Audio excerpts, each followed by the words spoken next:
O Brasil foi conduzido por diversos grupos guerrilheiros, que tinham diferentes ideologias, estratégias e objetivos. A maioria das organizações guerrilheiras não tinha como objetivo principal restaurar a democracia no modelo liberal, mas sim implantar um regime socialista ou comunista, inspirado em experiências como a Revolução Cubana e a Revolução Chinesa. Líderes como Carlos Marighella e Carlos Lamarca defendiam a luta armada para derrubar a ditadura e substituir o regime por um governo revolucionário socialista, muitas vezes baseado na ditadura do proletariado, proposta por Karl Marx. O Partido Comunista do Brasil, PCdoB, que organizou a guerrilha do Araguaia, defendia um modelo de guerra popular prolongada nos moldes da Revolução Chinesa. Outros grupos, como a ALN e a VPR, seguiam estratégias semelhantes, influenciadas por Che Guevara e Mao Tse-tung. Ou seja, a resistência armada não visava restaurar a democracia parlamentarista ou liberal como era antes de 1964. Seu objetivo, na maioria dos casos, era substituir a ditadura militar por um regime socialista, que poderia assumir características de partido único, como em Cuba ou na China.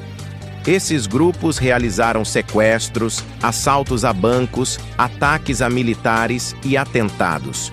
Muitos de seus membros foram mortos, torturados ou exilados, enquanto outros sobreviveram e tiveram papéis relevantes na política e na sociedade brasileira após a anistia de 1979. O primeiro grande grupo de resistência foi a Ação Libertadora Nacional, ALN, fundada por Carlos Marighella, um dos principais teóricos da guerrilha no Brasil. A ALN realizou assaltos a bancos para financiar suas operações e sequestros de diplomatas estrangeiros para exigir a libertação de presos políticos. Marighella foi morto em 1969, em uma emboscada da polícia comandada por Sérgio Paranhos Fleury.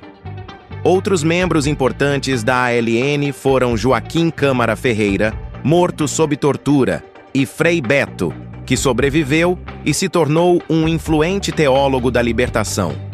Outro grupo relevante foi o Movimento Revolucionário 8 de Outubro, MR8, nome inspirado na data da captura de Che Guevara na Bolívia. Entre seus membros estavam Fernando Gabeira e Franklin Martins.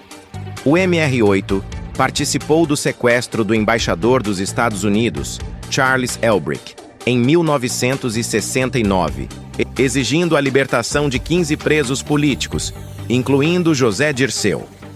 Gabeira foi exilado e, após a anistia, tornou-se jornalista e político, chegando a ser deputado federal. Franklin Martins também seguiu carreira no jornalismo e na política. A Vanguarda Popular Revolucionária, VPR, liderada pelo ex-capitão do Exército Carlos Lamarca, foi uma das mais ativas organizações guerrilheiras.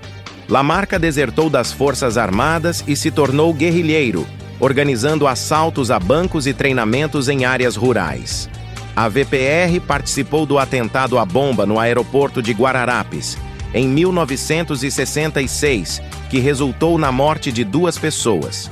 Lamarca foi morto pelo Exército em 1971 e outros membros da VPR, como Dilma Rousseff, foram presos e torturados. Dilma, posteriormente, seguiu carreira política e tornou-se presidente do Brasil em 2011. Durante seu mandato, foi alvo de um processo de impeachment em 2016, sob acusações de crimes fiscais no contexto das chamadas pedaladas fiscais. A Vanguarda Armada Revolucionária Palmares, VAR Palmares, surgiu da fusão da VPR com outro grupo.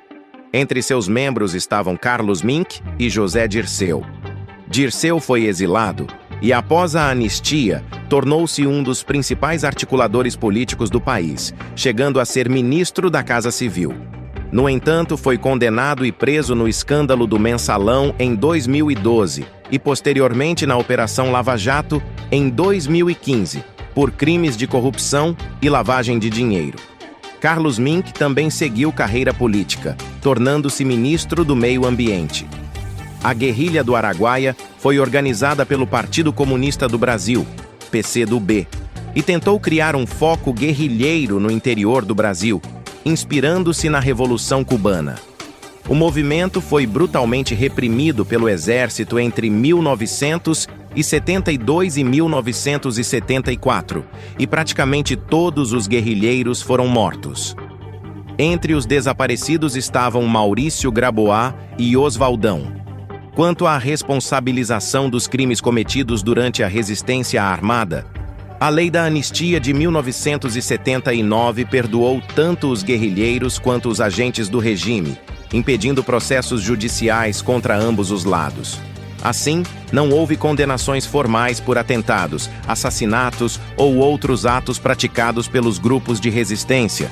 Os sobreviventes da resistência armada seguiram diferentes caminhos. Alguns, como Fernando Gabeira e José Dirceu, entraram na política, enquanto outros, como Franklin Martins, seguiram para o jornalismo. Dilma Rousseff, que foi presa e torturada, tornou-se presidente do Brasil, mas sofreu impeachment em 2016. José Dirceu, após ocupar cargos de destaque, foi condenado e preso por corrupção. Já Carlos Mink e outros militantes passaram a atuar em causas sociais e ambientais. Os grupos de resistência armada tiveram um impacto significativo na luta contra a ditadura, mas também resultaram em vítimas civis e militares.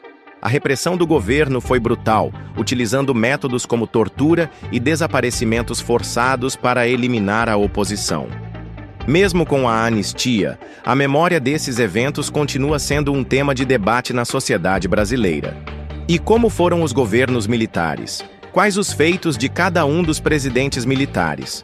O plano era somente derrubar Jango e devolver o poder aos políticos civis. Mas por que isso não aconteceu? E como chegamos à redemocratização? Vamos abordar tudo isso no próximo vídeo. Obrigado por assistir até aqui. Se inscreva no canal e curta o vídeo. Até a próxima!